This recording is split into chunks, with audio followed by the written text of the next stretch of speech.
also very good for recovery to switch things up.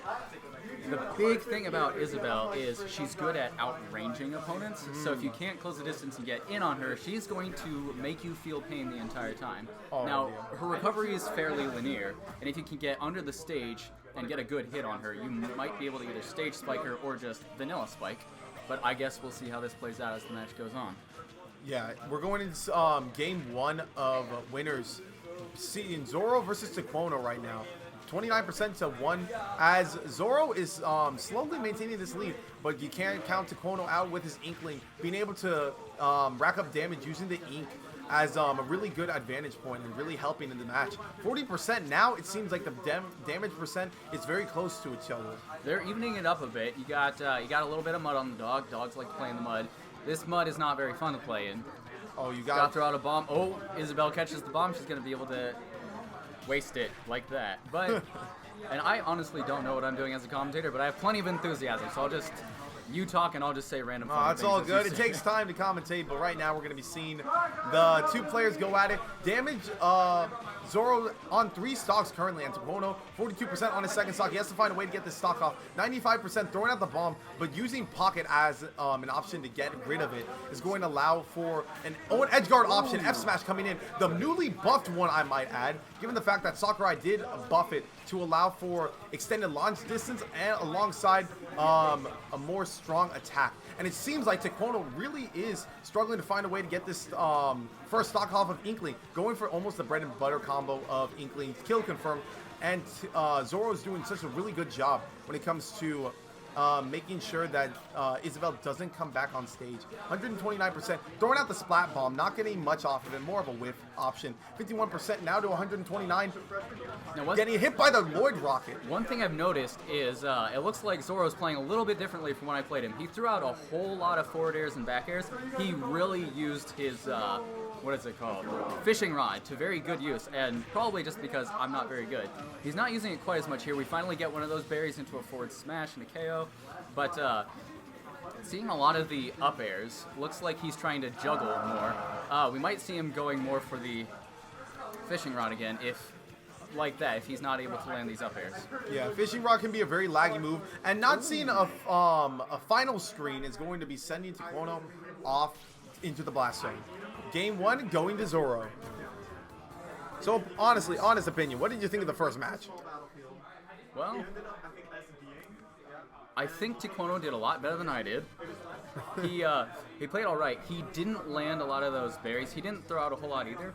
I noticed that Zoro switched up how he was playing a little bit there towards the middle. He started throwing out more fishing lines and catching quite a few of those. He wasn't going so much for the aerials, did a lot of dash attacks and forward tilts. He's not using the Lloyd Rocket a whole lot either, which can be extremely annoying because it's difficult to see. Yeah. That would also probably shut down Inkling's roller, I think. I'm not certain, but I know it has a pretty decent grab range, so as Inkling tries to roll over it, it might catch him and throw him off. Yeah, you got a point on that one. And right now we're going to be seeing another switch to PS2, changing it up this time around. Tiquono starting off strong with 22% of damage, now 35. 10% using that Ink to really start racking up more and more damage. Definitely making sure his presence is known and utilizing that option to really make sure that the damage output doesn't become too much of a skyrocket for him to make it back. And right now getting hit by the Lloyd Rocket, 36% of damage to 85. And we can see there's a lot less of Zoro juggling this time around. Oh, excellent spacing on that smash.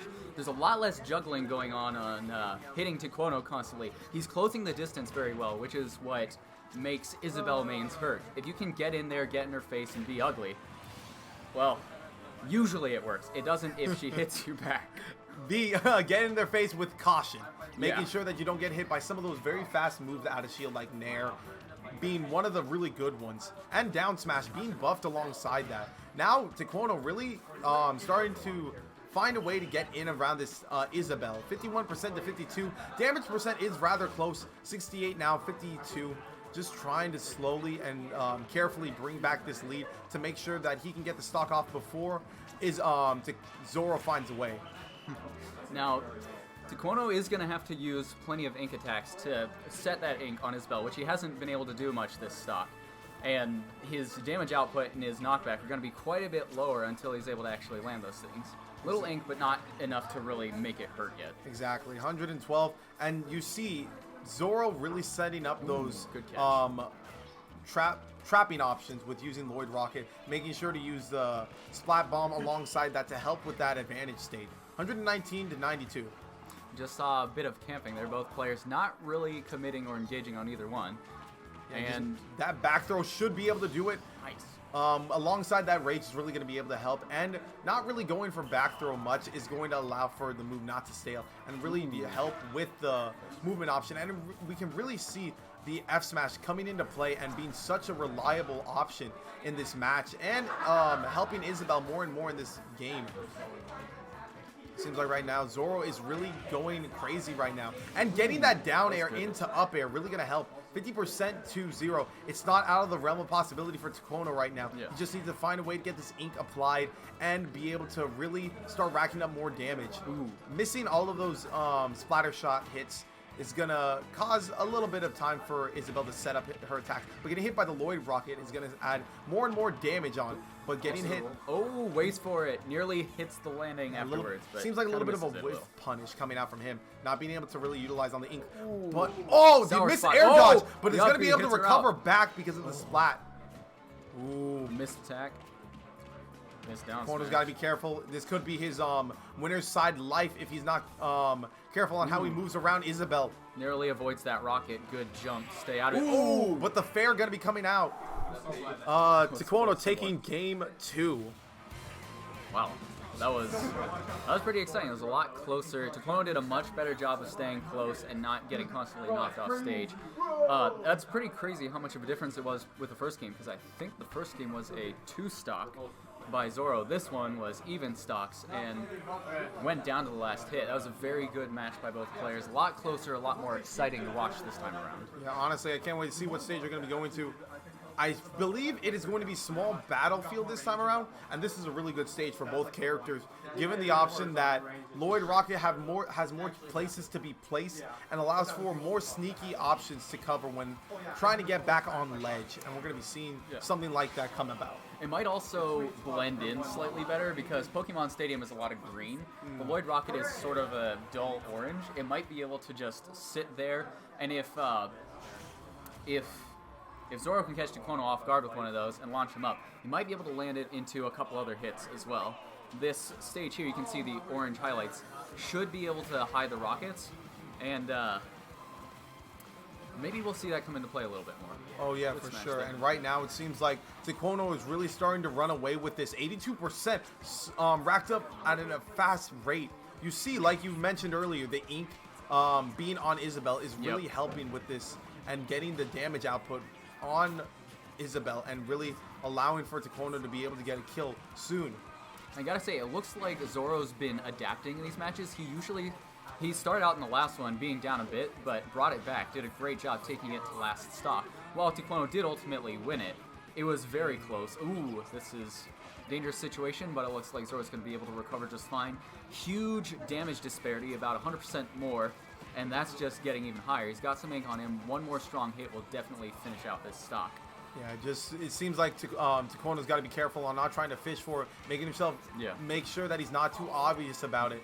Really making sure to find out which kill is going to be the one that throws Zoro off guard the most. And right now, 59% to 163, it is really going in favor of Tiquono right now, but he just needs to find a way to kill and solidify this kill. 163 will almost, any of the smash attacks will kill Isabelle at any part of the stage. Just needs to find a way to get that on.